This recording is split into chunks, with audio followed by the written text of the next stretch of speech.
Hello fellow humans and welcome to the Madhouse. I'm Josh and today I'm going to be doing what I believe they call a book unhauling video.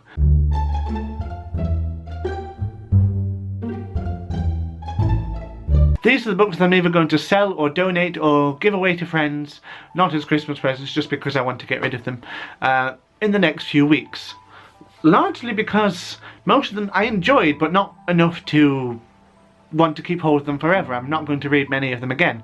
Some of them I just didn't like, and others, once upon a time, I even would have called some of these books my favourites, but I've grown up and tastes change and it's time to move on, clear some shelf space, because at the moment I already have 246 books on my shelves here and I simply cannot manage with this. Because it simply is not practical and things have to change. It has to be functional at least. There are some books here you may remember I talked about last year, and even then I really didn't like them. There is Mr. Pitt by Lloyd Jones and Possession by A.S. Byatt.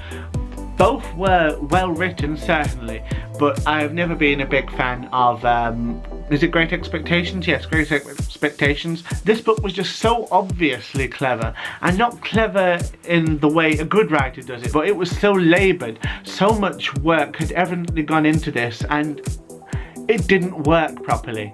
It was so blindingly obvious. It was though there were a scaffolding still holding the thing up, and the plot was so incredibly dull. On a similar note, there are two anthologies, one of poetry and one of prose and poetry. Both are actually very, very enjoyable, especially A Little Aloud, which is just little poems specifically designed to create happiness. And it's quite well rated by Stephen Fry actually. But while I did enjoy it, I have no need for it anymore. I'm not a big poetry fan, and most of these they're too cheerful and not particularly clever. Staying Alive is quite depressing actually. This one is very much in a similar vein and I simply have no more need for it. There is 000 by Robert Saviano. This is a book I did not expect to enjoy in the slightest, and I actually loved it.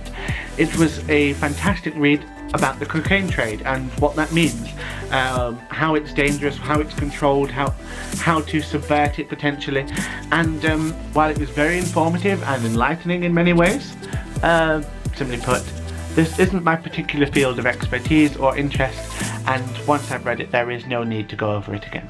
There is Alice Smith's The Accidental, which I talked about earlier this year or at the beginning of last year. I can't remember which. I very much enjoyed it. I got it at the recommendation of Jen Campbell from, well, the channel of the same name. Very good writer as well. But I didn't like it enough to want to keep it forever. I think reading it once is enough for me. The same goes for Oryx and Crake by Margaret Atwood and The Fire Sermon by Francesca Haig. Both were exceptionally good. This one is far superior to this, although it's not a bad book at all. I would call this a masterpiece of science fiction, but it's time to move on. It's part of a lengthy series which I did not like the second book in the series at all, and I had the third one already and realised I needed the first one, and I'm just not prepared to pick it up again. It's time to pass on the entire series, I believe. Someone else will get far more enjoyment from it than I ever will. Scrivener's Moon is part 3 of the prequel series to Mortal Engines, the Eva Crumb books. And it is a very fun book, and it's the one in which Fever is canonically said to be bisexual, which is excellent. A kid's book with a bisexual protagonist, that's very rare to find. But, simply put, the series is now beneath me. I very much enjoyed it, but Fever Crumb is far more childlike in its execution than the Mortal Engine series, and because I started reading it at a much later age as well, it doesn't carry the same amount of nostalgia for me to make it more palatable. I will always prefer Mortal Engines. It's much darker, much grittier, and as a dystopia it's significantly better, because it's taken to a stage where it's barely even dystopia then. The remnants of modern society practically don't exist. There's only a few pieces left, say in St. Paul's Cathedral in London, and that's not there for long, spoilers. This was one of my favourites, but I have to move on. The Townships by Stephen Baxter was a very interesting read and incredibly clever, but I have to say I think it went too far with the premises of the time machine and simply didn't do it for me. The last book I want to get rid of is The Sixth Extinction by James Rollins. These are the only real thriller and adventure books, well, not adventure, action, sorry, that I read. I very much enjoy the entire Sigma Force series, but I no longer read them. It's just taking up space on my shelf and I'm not getting anything from it.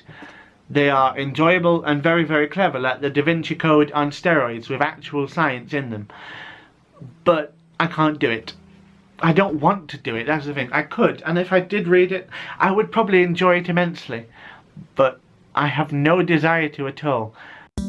Okay, so that's it. I hope you enjoyed this video. If you've read any of these and you think I'm mistaken in wanting to try and get rid of them, please let me know, because I'm always open to being convinced otherwise. If you agree with me, I'd also be quite interested to know why as well, because getting rid of books is something that I know many book collectors and bibliophiles like myself struggle to do. This is the first time I've ever tried to do something like this. I'm hoping it will be healthy both for my mind and my bank balance. Have you ever tried to declutter in this way yourself? Did it work? Let me know. Until next time then, tatty byes.